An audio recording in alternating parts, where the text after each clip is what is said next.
Tuesday. I'm Rob Mack. And I'm Jess Moyer. Welcome to EverTalk Live, coming to you live Monday through Friday at 9 a.m. for all things happiness in Hollywood, a little pop culture and positivity. And I couldn't be more happy to be here with you today, Rob. Me too, Jess. Boy, that was a 4-day weekend. Was it not? And well needed. We'll get to all that, but first, let's introduce our special guest today. We've got Jonathan George in the and he is the human hitmaker. Good morning, Yes. Jonathan. Good morning, good morning. What's How up, are you? brother? Oh, we're grateful you're here with us today. So here on EverTalk Live, we'd like to know, how do you wake up and stay woke? What's your morning routine like? Hey, the first thing you got to do in the morning, is, well, for me, is have gratitude. It is all about creating gratitude.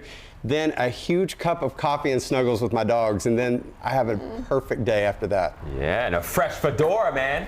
Love the Yes, hat. thank you. That helps a lot. It looks great. Well, thank you so much for being with us. We look forward to continuing the conversation later in the show. Man, I always feel like I never had a really great head for a hat, but I want to break out more hats, you know? Really? I know, growing up, you know. You've got a great chest for a pocket square, Rob. Thanks, Jess. Appreciate that so much. But yeah, growing up, I had my actually grandfather loved hats, and he always wore hats, and then my dad wore hats, and I always tried to wear or put on a hat and never looked right, you know? Well, we Gotta wear have a lot head. of hats in this town. We do, in Hollywood. indeed. Multi-hyphenate. True. So after Rob and I, went out for Valentine's Day, saw a couple of friends, supported UNICEF. It was all about self-love for me, and special thanks to a few of our friends for sending this self-love package. We've got a lot of stuff there. my favorite sheet masks ever from the Creme Shop. It's all Korean beauty secrets, made here locally in Los Angeles. Absolutely love them. It's got pomegranate in it. Oh yeah, all the things. I love the ones with food because I always want to eat. All the things. Some like, overnight treatments, me and hungry. of course, then what I like to do is I put on the sheet mask, and then I use one of these jade rollers, and then jade roller over the sheet mask as it happens. I think you put me onto the jade rollers, right? And the rose rollers. Yeah. Oh, absolutely. And then of course try to get some extra sleep and sleep well on my silk Bliss pillow. E. Bliss E. Yes, it was a blissful night's rest. Thank goodness I got that because it keeps you cool and comfortable. A few other things: anti-aging. Oh. Gotta love anti-aging, sleep-inducing, naturally hypoallergenic, and it will last a lifetime. Wow, love that silk pillow. Exactly. Yeah, that's awesome. I love multiple the reasons why it's better than any traditional pillowcase. And yes, I travel with mine. That is like it's a secret, right? Model secret, right? You travel with your own silk pillowcase wherever you good go. for you. I need to replace the books with a pillow. I feel like maybe it could be more helpful sometimes. And then a little sleep spray, pillow mist. There What's you in go. that?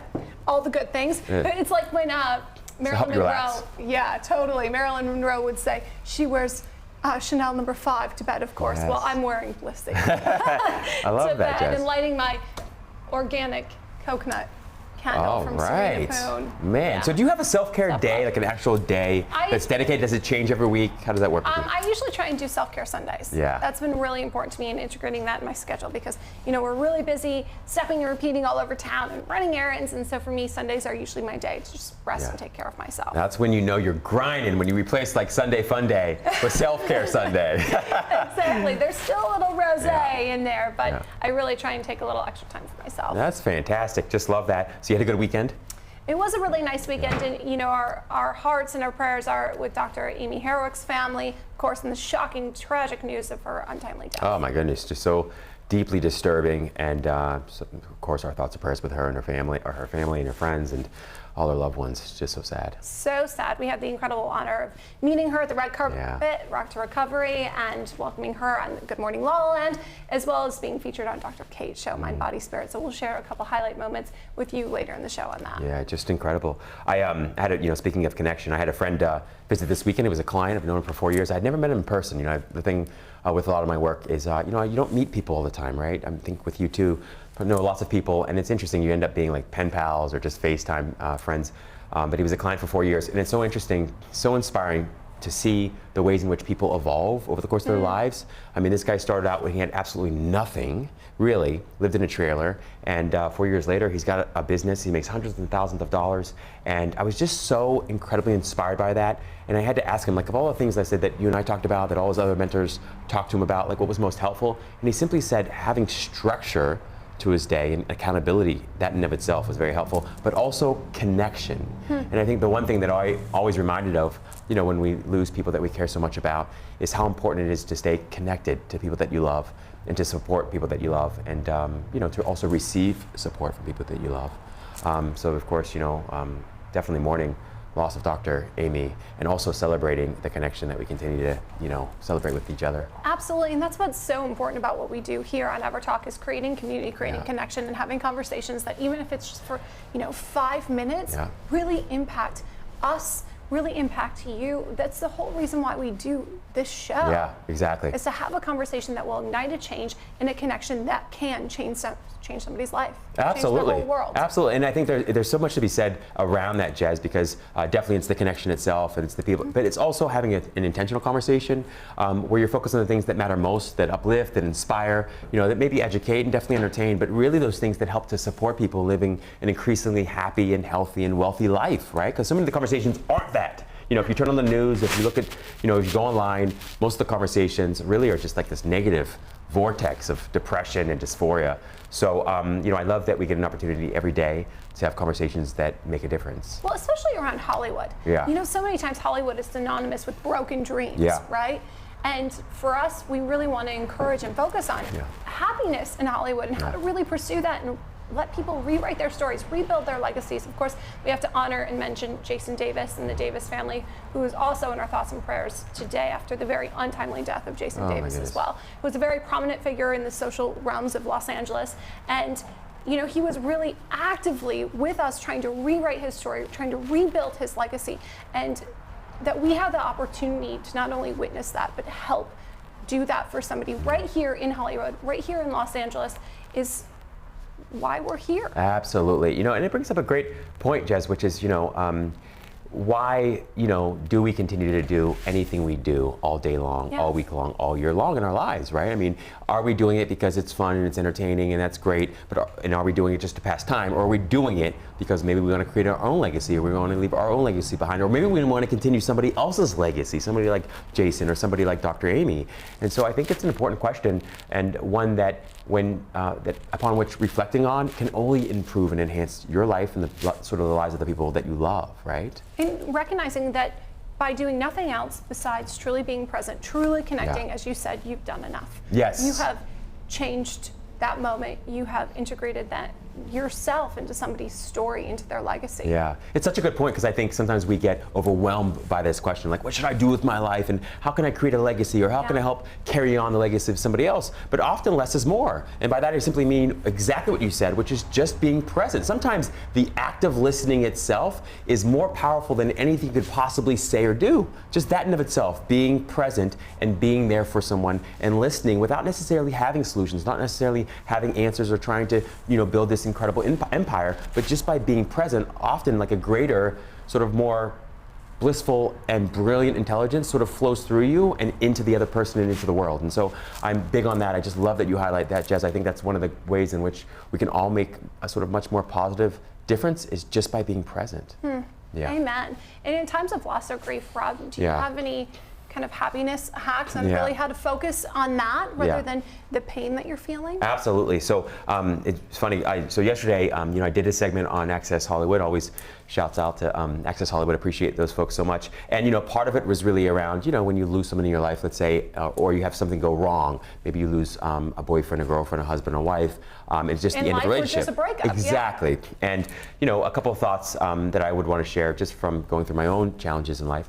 One, I think, is you want to be careful. In the beginning, you're going to have lots of questions of why, and you're going to have lots of thoughts about, if you could have done something to prevent it, or, could this in some way have been, just, I guess, hindered in some, and seeking out professional help is always a great idea. You need somebody to be able to hold space for you in an unconditionally loving way, and professionals have a lifetime experience of doing that well. Sometimes we want our friends to do that, or our parents to do that, or our kids to do that, but they're not really trained to do that, and they do their best, but they can be very hard, and it can be a lot on them as well. So seeking out professional help is very important. The second thing I would say is, sometimes when you're experiencing like thoughts and emotions that are uncomfortable or unhappy, and maybe they've been bottled up for a long, long time, and now suddenly it's all coming up to the surface as a result of this one loss, or as a result of something that went wrong in your life.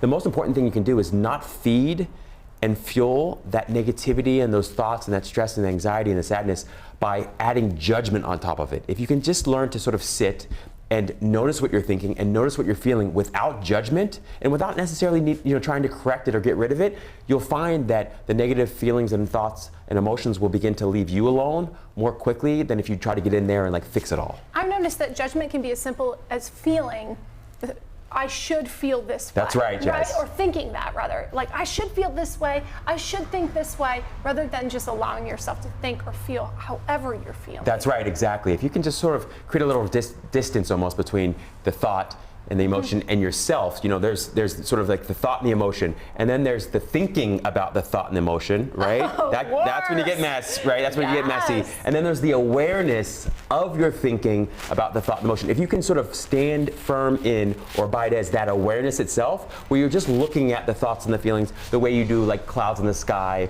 or words on the paper, or the way you listen to music. We listen to music so playfully and easily and in such a relaxed way that it doesn't disturb us when the lyrics are crazy or the lyrics. You just enjoy the music for what it is without judgment, without trying to change it. If the song sucks, sure, you change the channel.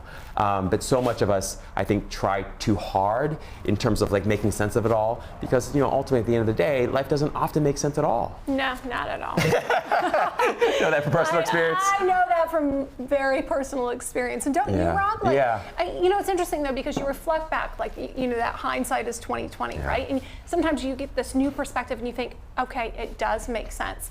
Yeah. But in that moment, yes, it won't make sense. That's right. Until you can step away from it, until you have distance from whatever it is you're thinking or feeling and being in that moment, it doesn't make sense. That's exactly right. In hindsight, it will. Beautifully said. You can only live life forward, but understand it backwards, sort of in retrospect. In hindsight, everything's 20/20, right? So you look back and you see how all the dots connect. But the truth is that, they don't need to connect now, and you don't even need to put effort into connecting those dots now. I know I, for one, always have been like a very logical, rational person, or at least sort of esteem myself as one. But the truth is that, life there is a logic to life, but that logic has nothing to do with our own logic, right? It's got its own logic. Life has its own logic.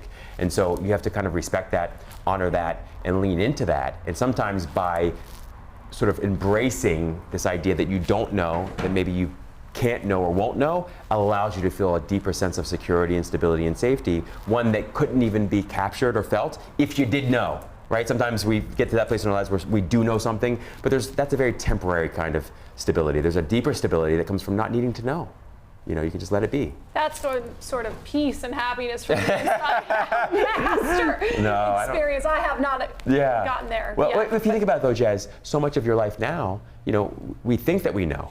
Right? So in positive psychology, we know of something called the positive illusion. Most of us think that we're better drivers than we actually are, we're smarter than we actually are, that in lots of ways we control life in greater ways than we actually do, right? So they run all these tests and they find that's true. It's a very healthy way to think about life, but ultimately at the end of the day, it's an illusion.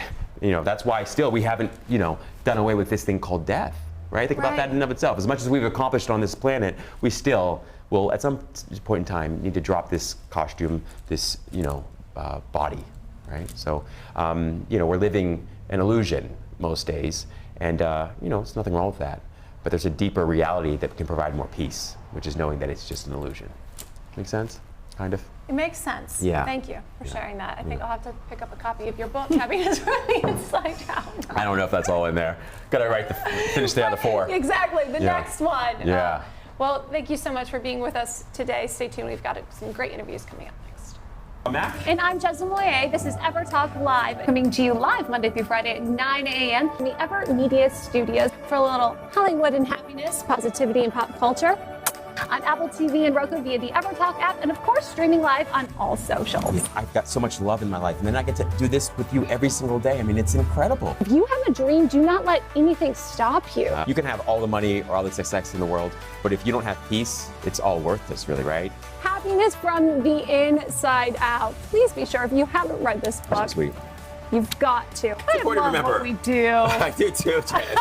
Miracles. I'd like just my life to be an example that miracles exist. I am just so grateful that we get to be a part of this journey together, Rob, whether it's 4 a.m. texting up peanut butter and jellies or coming to you live Monday through Friday every 9 a.m. You know when you're going to see that, Eddie? Yes. When we're holding it in our own hands, Rob, for Best Digital Daytime Talk Show. What makes people lucky, like actually lucky, is that they believe they're lucky. Thank you for being my mentor, Rob. Likewise. He didn't even know it. True. I'm out all all the time. I'm everywhere. I'm drinking my wine. I'm doing the show. I'm stepping and repeating. I'm some kind of red carpet. I had a little too much. I was like, one drink Jeslyn. One drink Jeslyn. 2 tequila Jeslyn. 2 tequila Jeslyn. 1 drink Jazz. Is this 1 drink Jeslyn? I hope you're proud, Rob. I'm very reading proud a of you, book. actually. I don't know how you have The hair is killing it today. Oh, thank you. Clearly, we have no fun around here. It's a thing. The thought of the day: light, love, and magic. Oh, I do it fun. It was wild. Absolutely.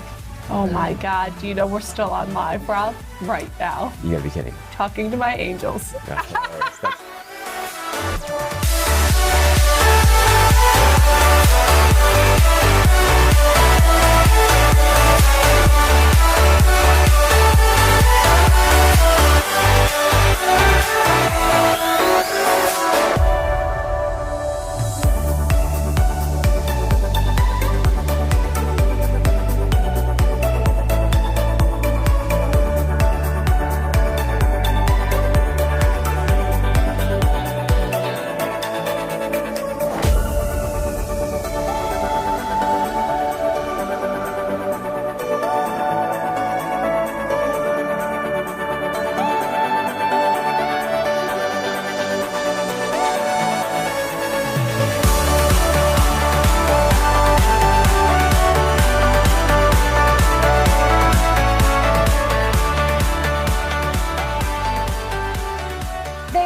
love what you do, you don't work a day in your life, right?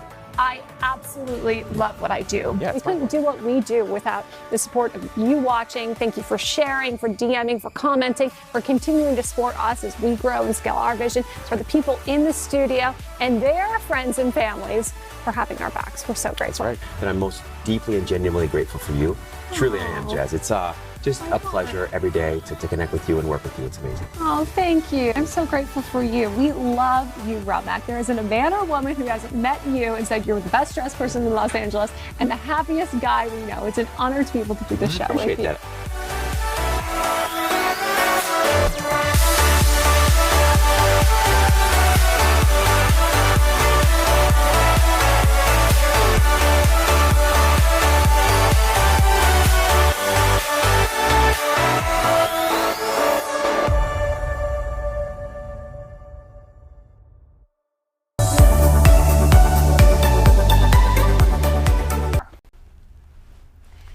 If you want to unleash your inner rock star, well, then you need to know this guy right here. Jonathan George is with us today. He's known as the human hitmaker. Now, that title is loaded. That feels like a lot of responsibility. It does. You earned it. does. You earned it. Absolutely. So how did you earn it? Well, it's my ability, I guess, to really, we all have gifts, and my gift is seeing the potential in people and being able to pull that out of people. And, it's just, it's one of those things that God gave me a gift to just be able to see it and to be able to pull it out. And, I've been creating so many young superstars in LA. And I guess it just cultivated that talent and that gift to just be able to see things and be able to be like, hey, this has got to come out of you. Okay, so how do you recognize that je ne sais quoi, if you will, that inner magic in somebody? And what is that? Is it the way they look? Is it the way they sound? I mean, how do you define it? It all comes down to people's true abilities. We are born with innate gifts. And if you spend any time with somebody and you pay attention to the way they talk, the way they speak, the way they handle themselves, you'll be able to start identifying what their superpower is. And for me, it's an energy. It's what I call, we call them our strengths, our core strengths. I call them, it's energy. Everything is energy based to me. And so when you're talking to somebody, the energy you feel, there's a love connection with somebody. It's, we don't have to question what that is. It's an energy.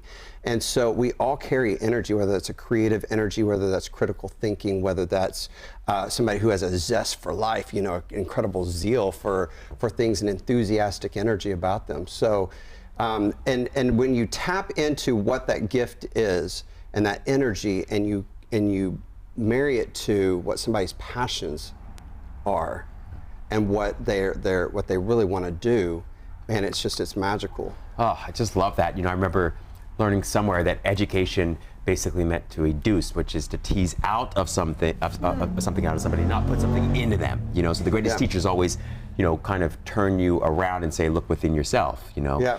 So when did you first discover that you had this gift for discovering gifts in other people? Well, you know, I come from a long lineage of pastors, and you know, my whole family my dad's a very intuitive man, and so I kind of really got a lot of that from him. But I came out to LA when I was 26 years old, and I was a grand champion on Ed McMahon's Next Big Star. I was a singer back then. I was like, this is what you know. Right? I know, right? Classic, man. Classic, I just dude. told my age. No, it's not showing. It's not showing. No. And so I was like the pinnacle of my career. You know what I mean? I was like, this is what, you know, it was just so big because we didn't have, you know, all these shows that they have now. And I had a record deal on the table, and they Googled my name and found out that I was gay. And then it was like, I mean, they shredded it, it was done. And my team tried to get me married. They tried to change my music, the way that I dressed, the way I talked. Well, you know, back then that was, now we looked at, we're like, what? Yeah. Back then that was a real thing. And I literally sat there, I mean, crushed and devastated. I mean, again, you know, all I'm hearing through all of this is, you're not good enough. Of course. Right? And then it took me back to being so relentlessly bullied as a kid for, you know, being the creative kid, and my dad being a pastor, and the spiritual abuse that I went through, and not out of, you know, my family didn't do it out of hate or ugliness or control, but out of true passion and love, what they believed. And because I have an incredible family, so I don't want to demean them at all. But again, you're not good enough. I mean, you live your whole life to go to heaven, and you're not good enough to go. So I'm sitting here at 26 years old, and all this is coming back to me, and I just was like, no more. And I was like, if I can't be authentically me, then I refuse to live a lie. I'm not going to sit and lie to the world. I've got to be honest and be true to myself and be authentic. And so at that point, I've always worked with kids. I have a passion for, and I say kids, younger people, right, youth. And I began to start coaching. And it was just like one thing led to the next, and before I knew it, all my kids are signed to Disney, Nickelodeon, Universal, Sony, you know what I mean? It's like all these magical things. And it wasn't because somebody's the most talented or the most gifted. It's because I truly believe 20% is talent. You know, the rest is, the other 80% is how you sharpen that talent. It's the confidence you have when you use that talent. And it's how you brand that talent to shine. That's fantastic. I just love that. So talk to us a little about that. First of all, you know, if it's okay, you can drop some names. Like, you know, who have been some of the folks that you've worked with, and who are you most proud of? You know, it's an ongoing thing. I mean, you work with somebody for 4 or 5 years, then 10 years down the road, you know, they launch it really big. You plant seeds. Yeah, you know, I mean, it's just, but so many kids, Disney and Nickelodeon kids. I mean, Victoria Justice. I mean, that was like one of the beginning. One of my very first artists, who was like a little country girl from, you know, Dallas. That was when MySpace came out. We got her on MySpace. She was on America's Most Talented Kids, and got her on MySpace, and she was #1 for 3 years straight in the country division. I mean, this girl had millions. This is when, you know, this is when I learned social media. I was like, this is the first platform, and the power of it. And so from there, it's just been, I mean, person after person after person. And sometimes it's not even the big name, it's the person who's the underdog that's come up in the ranks that you're just like, oh my God, I'm so proud of you, because you stood the test of time. You pushed through when everybody told you no, that you couldn't make it. And you know, I've got one of my artists who came to, when she first came to me, I got tears started thinking in my eyes thinking about her, is that everybody told her she was fat, that she was, I mean, she's like really tall, like 5'11", big girl, and you know, and people were telling her that she could never make it as a singer. And she, you know, her strong suit is not necessarily being the best singer or the biggest musician, but she had something special. She has something special about her. And so I started diving in when she was 16, working with her, and now she is signed to one of the biggest labels in the world. And her album is coming out, and I have to be careful with names and stuff, but it's like somebody who is defying and being rebellious and relentless and resilient against what people tell them they can't do. But having personally experienced that yourself, how do you protect that? Because I think so many people, you know, they judge any kind of artist, celebrity with one, so harshly, two, not understanding that they're being pulled in a million directions, told to get married to somebody they're not in love with, told to change their hair, their weight, their body, their shape, that they are enough, that they're not enough. I mean, all this mixed messaging, and at the same time, they have to then somehow innately listen to themselves, make their own star shine, and face all of that at the same time. Like, how do you really protect yourself? Well, it's really crazy because it's, now I've transitioned. I'm still in the music consulting and entertainment side consulting, but now I'm working with our leaders, entrepreneurs, organizations. And it's all the same, is that it's understanding who you are. And if you can really, really grasp your why am I doing what I'm doing? So when you really grasp that and understand your power, no matter what outside noise comes in, you're able to stand up and say, no, this is why I'm doing this. Regardless of what you think. I mean, my clients, there's over 150 million followers on social media platforms. And the outside noise, the hate, the bashing, the bullying, it's insane. And so we have to be so clear on, why are you showing up doing this? I just love you saying that, and you're absolutely right, particularly with the negativity. And then you also, I think also to add to the complexity and the confusion is like really well-intentioned people in your life who are just giving you advice and guidance that might not be the best fit for you, right? It's like, you might have that friend or that parent or somebody out there who's even been successful and say, you should do it this way. And it becomes that much more confusing. I think that's really, part of the value of a coach or a teacher, one person, right? So talk to us a little bit about that, because it's hard to sort of sort and sift through all the well-intentioned and not so well-intentioned advice and guidance that you get from the world. Well, here I've been preaching that you have to have the right coaches in your life, forever. If you want to make it to the Olympics, you're not going to get there just off of your talent. You're going to have the best coaches pushing you and pulling the greatness out of you. And it's so crazy because I've never had coaches, ever. And yet I pushed this, and so 3 years ago I started getting coaches, and it has expanded my being and my energy, and my vibration to such great levels. And not to sound woo-woo, but it's like, it's so powerful in having the right coaches, because there's a lot of coaches that you have to undo everything they've taught somebody. That's right. So coaches, boyfriends, parents. Right. It's true. Yes. Most of life is undoing, actually, isn't it? And it's like, in my career, it's like I spent half the time coaching parents on how to train their kids and how to, because everything's mindset.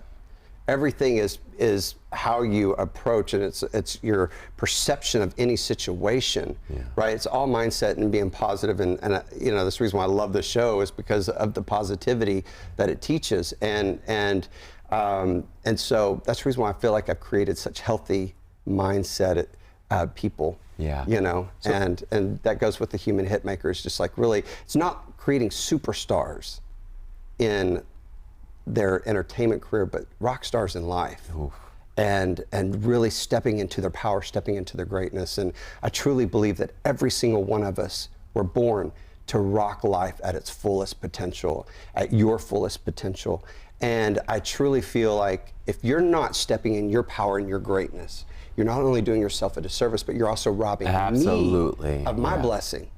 And so it's so important that you step into your power, that I step into my power, so that we can really do incredible things and help change other people. I love you saying that. The two things, so in my private practice, the two kinds of people that have reminded me of that the most, actors and athletes, because the ones that care mostly about their craft, that are most passionate about their craft, always want to work with the absolute most extraordinary people on the planet, not just to learn from them, but to be in their presence, because they feel like in their presence, it helps them to pull out within themselves their greatest potential, right? It's just profound, So how can a person do that? Let's say that, they're not necessarily getting an opportunity to be in the right arena, so to speak, or in the right environments, and maybe they don't have a coach like you. What can they do in terms of maybe 1 or 2 tips for building their confidence, and 1 or 2 tips for cultivating a more authentic personal brand? Well, I definitely have some free things on my website. They're free downloads to help you.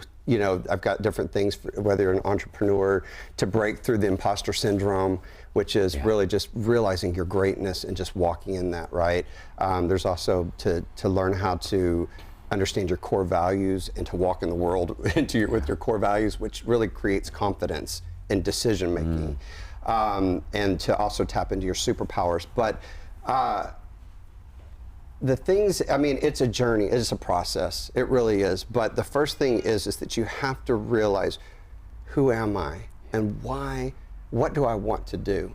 You know, it's for millennials and Gen Z, which are my heart, Gen Z and millennials. I mean, I just love this age group. They're so like spot on with so many things. They get such bad reps about so many things, but I think they're the most powerful. They're more woke than, you know, other generations.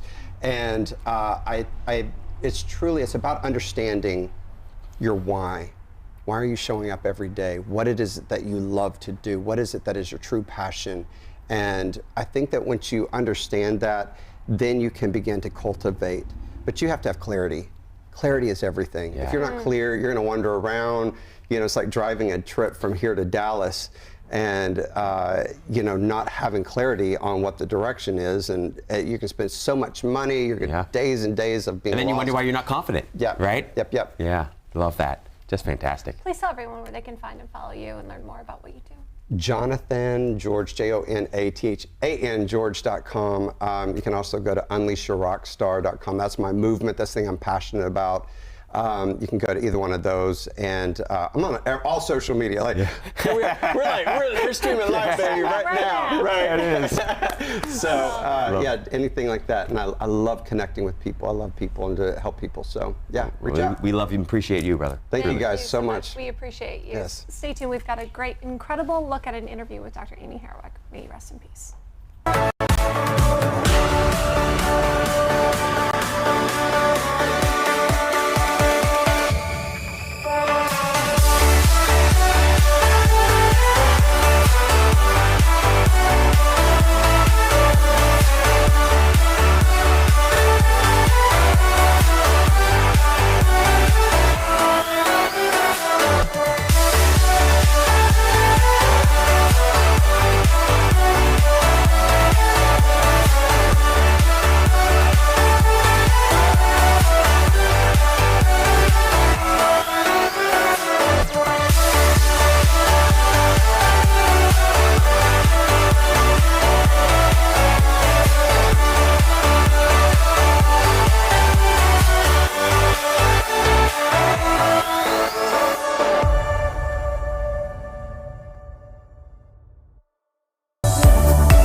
Another episode of Mind, Body, Spirit. I'm Dr. Kate, and today's guest is a doctor. She's a psychotherapist who works as a marriage and family counselor. She also has a PhD and primarily focuses on sex therapy. She's also the author of this book, The New Sex Bible for Women. Please welcome to the show, Miss Amy Harwick.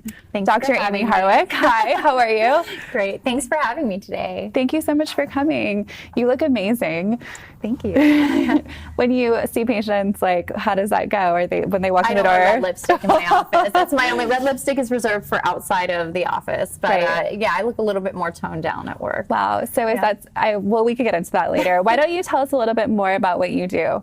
Okay, yeah, I'm a licensed marriage and family therapist, so I work with clients in my private practice in relation to mental health issues. And because I specialize in sexuality, a lot of my clients come to me either because there's some type of sexual issue or they're part of a lifestyle that they don't want to be judged for, and they want somebody that understands and is less judgmental or non-judgmental about what they participate in or how they identify. Wow, that's really interesting. And then tell me more about your book and how that came about. And Well, my book's really interesting. It's an interesting path because I think we assume that sometimes we make all of our connections through our field that we're in. Okay. And prior to being a therapist, I was a performer. I was a fire eater. I worked every side job to put myself through school. So I did bartending and did a lot of like extra work in movies, like one line, like Club Girl number 5. So everything I could do to just get the money to put myself through school, and I was a workaholic. So through that, I met a photographer named Holly Randall, who was the photographer for this book publishing company. And all their books look like this. They're beautiful hardcover books with glamour photography, gorgeous people. So she said, this publishing company is always looking for people with higher education to write these books, specifically therapists and doctors. Wow, okay. And she connected me. So my connection to get my book that's helped me so much professionally was actually through a connection I made to a woman when I worked in more of the entertainment Totally, realm. and that makes sense because books are basically entertainment, and I feel like a lot of times some of the true writers and the true people they can't get it out there because they don't have those connections, and right? This day and age, with everything being digital and accessibility online, it's actually really hard to get a book that is distributed widely. So you could always self-publish and write whatever you want and vocalize whatever opinion you Right. want and not be censored. I was really fortunate with this. They hired me to write the book, and the distribution was in every Barnes & Noble, every bookstore, so that was Wow. amazing. Yes. But they did want it to be a little bit more mainstream, so I was Right. trying to write about kink and diversity, and they're like, Okay. let's just keep it as more mainstream. Okay, fine. So if there's another one coming later, which probably will be all my own voice, it will be more related to diversity. Yeah, I mean, if you want to talk about kink right now, we can Yeah, do that. we That's can do that. totally It does fine. not We'll take get it all out too there. long. Yeah. Well, yeah, I mean, tell me more about kind of some of the issues, like the most interesting current issues that you're seeing with relationships and people that you work with. Yeah, I think the assumption, being a sex therapist or being a therapist that works with sexuality, is I work with sex addiction, which isn't Okay. a diagnosis. It's not something that we support. Really? Being called that, absolutely not. It Okay. is not a diagnosis. So Okay. you're never going to go to a therapist and be diagnosed as a sex addict. That's not going to happen. You might be diagnosed with a compulsivity issue. Okay. And that compulsivity issue might play out in sexual behaviors, but sex addiction is not recognized by my license or by ASECT, which is the American Association of Sexuality Educators, Counselors, and Therapists. Okay. But I do see some compulsive sex behavior. That's a very small part of my practice. Right. A lot of the people I work with are very focused on navigating through being single in LA Okay. as a young adult. Okay. And that is a large part of my practice. So they might come for other things might have happened in their life, but a lot of what I hear people talk about and having distress over is, how do I navigate dating apps? How do I communicate on a date? How do I have the in-person interactions and set boundaries as I'm beginning a relationship? And these are questions as old as time and relationships, Right. but now bringing in the digital age and dating apps that are constantly changing. Our culture's changing. So I hear a lot of people really work through that. And that being something in LA, it probably affects it, but you could relate that to other cities too, right? Absolutely. I think LA similar being a cities. bigger city that attracts people that are trying to make it in entertainment brings a whole other dynamic to it. But that's something that people struggle with everywhere. Right, and do you think it's true, like when they say that no one in LA settles down? Or I mean, we know people do, but that's kind of the assumption, right? That it's so hard to find a partner because everyone's so focused on their career. And Focus on career, and I think that here, as opposed to elsewhere, there's a little more emphasis on the next best thing. And look at how these dating apps are set up with the swipe based. Okay, this person looks good, but who's next? Who's I can swipe through 100 people and hope for bigger, better, more exciting, more attractive. And so even the system, the way our system is set up on these dating apps, it really emphasizes the next better thing. Right. Whereas instead of focusing on what's in front of you and how that can create connection and attachment. Yeah, and even it's interesting, I never thought about this, but from a psychological perspective, the makers of these apps have to be considering that. Like they don't want you to get married and get off the app. They want you to stay on the app, right? Well, they want you to stay on the app. They want more screen time, just like any other app. And they want people to post about it. They want talk the about marketing, it. Yeah. Right. And there are dating companies, matchmaking services that want you to find a partner. They want you to be off of their service. Like which ones? Just more dating services, Okay. like in-person dating services. And there are some apps that do emphasize that they hope you to be off the app. Yeah. I think it's The League is one that I've had some clients work with recently. That, Their ads are like insanely douchey though. Have you seen? ads are very douchey, and some of the people on there, it's different. It's just different than the other apps, but they are hoping people are going to be off in 4 months. Wow. So I read. Okay. But there is a lot of marketing put into all of these.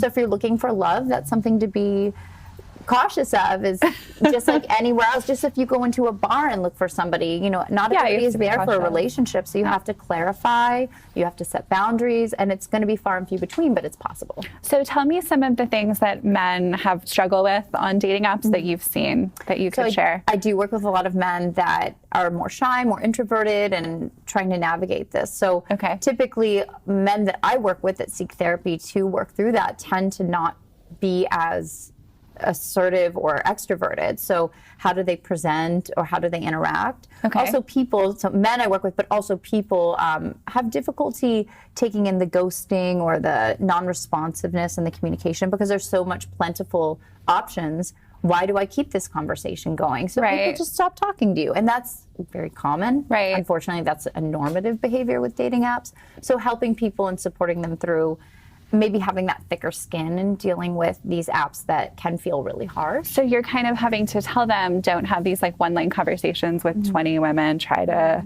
focus on one. Well, it's actually the opposite studies. So here's the science and what's been looked at so far. So people are studying it, and sociologists are looking at these things in more academic studies, and they found that for success on dating apps, it is actually quantity over quality. The more people you can have interaction with, the more likely you're going to get out on dates. And after that, the more likely you could form a relationship. So in person, quality over quantity when you're actually on that date. But as far as the dating apps, it is a matter of reaching out to more people and seeing more people. So I tell my clients that are trying to find a relationship, if you go out on one date a week, maybe that's a coffee date or a second date with somebody. But if you go out on one date a week, that's 52 opportunities to create connection in a year. And you're probably going to find it, but you have to get out there and do it. And then, so what about for women? Like, what are some of the mistakes you see? I think navigating through men that are looking for sex as opposed to a relationship, if they're looking for a relationship. And that's also an assumption too, is that we're all looking for relationships. Of course. And I think that some people can be confident in saying, I'm looking for sex, or I'm looking for casual interaction only. Absolutely. And letting people come to that conclusion and feel confident about that, and that's okay. It's important too. So how do you tell, based on someone, like on the profile, like what they're, is it just a matter of asking? You just have to ask, and if you go out on a date with them and they present with certain actions, you have to listen when people are talking and watch how they behave. Because I think especially as women, I think we're taught to minimize behavior of our partners, and it's okay, it's all right, I'm being understanding, I'm empathetic. But if somebody shows you behavior that is telling you that he's probably, or he or she is not honest or not clear, or they're withholding information, that's important to consider. Yeah. And like, are there specific body language cues or things you could look for that? No, body language is also very important, but if people are non-disclosing or they're dancing around certain issues, if they're not clear and upfront, that's a big indicator. Do you find that there's a certain amount of that, just being in Los Angeles, that people present themselves dishonestly, or? I think so. I think a little bit more here. It makes me sound so jaded about LA, but we do live in a city that there's a higher prevalence of narcissism because of the industry that we have. To function in an industry based on how you look and how you appear and how you present, that's going to attract more people with certain personality characteristics that might be fun, exciting, intense for short term, but may not always relate to the long term. But there are those people out there. You just have to be perceptive of it. Yeah, that is so true, and I love the way you said that. So I'm kind of want to go back just a little bit to what we were talking about earlier about sex addiction, because we're talking a lot about dating apps, but what comes to mind for me is thinking about pornography on the internet and how much that's changing sexual preference and just sort of like the availability, like you mentioned the availability of swiping, but when it comes to like, you know, delving into your sexual appetite, men are, and I read a study where they were, I don't know if you probably know this one, basically they were looking at the ejaculation time with the same partner, like for a man and a woman, and it was like, the first time with one woman, it was 5 minutes, and then the second time it was 6 minutes, and then it was 10 minutes, 15. But when they gave a man a new partner, like in the same period, it was 5 minutes, 5 minutes, 5 minutes. So I was reading that kind of happens with the internet because they can just continuously until they basically fall over. So there's a really good point in that study. I haven't read that particular study, but it gives the results of something that has been something studied for a long period of time, which is men, but not just men, but people are attracted to two things: novelty and variety. Okay. So new and different. Okay. And that's just human nature. So that doesn't mean that monogamy or having one partner isn't ever going to work out. I think people use that evidence and say, well, you know, monogamy doesn't work. Might as well be open relationship or poly. I would say more just that means pornography is dangerous because it can, especially if you're 13 years old and you have this breadth of exposure, I just wonder how that affects their brain as they develop. The accessibility to early exposure to sexual images and sexual ideas, that can be destructive depending on how that's handled. If kids are exposed to things early and nobody's telling them what's healthy or realistic, that absolutely can go in a bad direction, which is why family education about sexuality and being supportive of children's sexuality is so important. But that's a conversation a lot of people don't like to have. And how would you, I mean, this is such a deep topic, we could go in so many directions, but how would you, what advice could you give to parents, I mean, that want their kids, and the children in a lot of situations are more technologically advanced than the parents right now. I mean, that'll change, but. Right, so monitoring children's and kids and teenagers' use of electronic devices is so important. And I know there's ways around all that. I'm not the tech person, so I know it's okay. Talk about that. I just moved and I don't really know how to set up my television, so I'm not the person to talk I don't even have a television anymore. Okay, yeah, you win. Yeah, okay. But I do, okay. So, but there are apps and things like that to monitor these things, but the parents are responsible for monitoring as much as possible and having those discussions. When children are little or when they're adolescents, it just takes that one body language or word that induces shame that will cause and can lead to a lifetime of sexual issues. I see clients now that are middle-aged or older adults that'll say, you know, when I was younger, I was masturbating, my parents caught me, and they said, oh, that's not good, or something just so small. Right. And that stuck with them and has created, whether it's a direct line to certain types of fetishism from the initial shaming, or feeling sex negative or negative about themselves and their sexuality. So it's so important to create a space for children to say this is normal and healthy, and for parents to understand what's normal and what's healthy. I've seen parents discuss children being sexual, like on a playground, or touching each other, or touching themselves, and then saying that's it, they must have been molested, this is so abnormal, what's wrong with these children? And that's actually very normal. There's studies that show that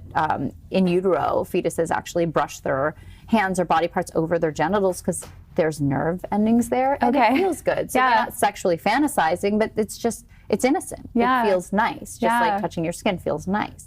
So it's important for families to support that and create a space that's non-shaming and education-based. I think we're a long ways away from having a culture like that, but there's organizations, I think it's Sex Positive Families, that provides education for people to look up. I know they have an Instagram that's trying to educate people even through social media. But starting young and being able to support and not hide people from pornography, not show it to them, but not hide it and shelter people either. So saying this is what's out there and this is what's natural, normal, and healthy. Here's how you can protect yourself.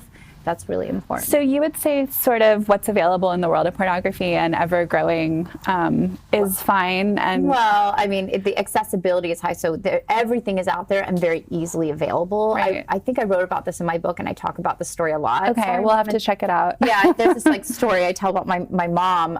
My mom, she's really mad that I tell people this. She called me and she was like, you know, I want to get like a sexy DVD and I don't know what to get. This is like 10 years ago. And I was thinking she meant like Showgirls or like an NC-17, you know, movie. And I'm like, oh, like Basic Instinct or something. Iceman or something. Yeah. Aquaman now. Like That's what I meant. Sexy Iceman. He's got great eyes. That's exactly, you know what I meant though. So I realized that she was very embarrassed and trying to ask me where she would buy something that was X-rated. Okay. And in my mind, living in LA, we could just go to the Pleasure Chest, and we have these sex-positive employees there, and a lot of them are, you know, want to go to school to be therapists. We have things that are accessible in San Francisco, New York, and LA that people don't have elsewhere. Yeah. And there's a lot more shame going into sex shops and adult stores in other places in the country. So I realized she was trying to ask me that. I'm like, oh, well, you probably just want to go on Vivid's website. They have more easy to digest stuff. And then I looked myself and I thought, everything that is available easily when you look up just, I want to buy an adult DVD, is so extreme that it's becoming the norm that things that were fringe before or alternative have become so accessible and mainstream. So when an adolescent or an adult looks up pornography, they're looking at things that are maybe not what you would do on the first time you sleep with a new partner.